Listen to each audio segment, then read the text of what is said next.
Oggi ti propongo una pasta cremosa ai funghi e aglio, una scelta sana e deliziosa, un vero e proprio comfort food perfetto per ogni occasione.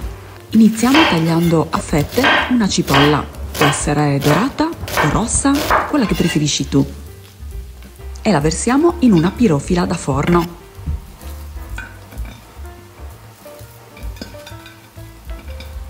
Aggiungiamo 300 g di funghi champignon tagliati a fette e li condiamo con olio extravergine di oliva e sale. Diamo una bella mescolata. Tagliamo la parte superiore di una testa d'aglio.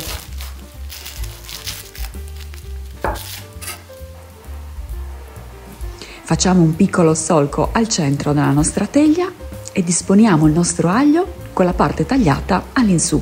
Lo condiamo con un filo d'olio d'oliva. Aggiungiamo 200 g di formaggio tipo feta.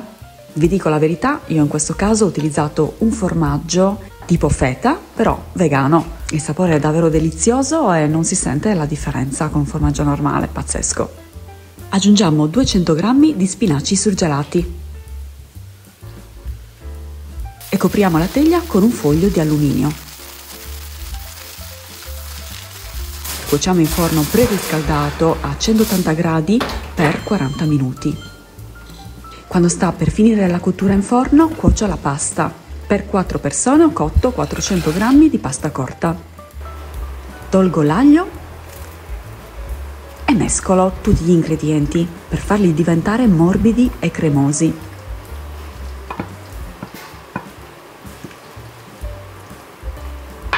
Mi aiuto con un tovagliolo di carta perché l'aglio è caldo e lo spremo bene sopra il mio condimento.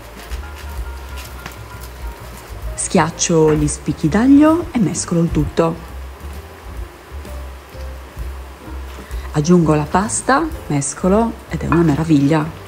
Falla al più presto perché è davvero buona. Quello che mi piace di questa ricetta è che può essere fatta in due modi: vegana, scegliendo un formaggio vegano, quindi più leggero, oppure utilizzando un formaggio normale.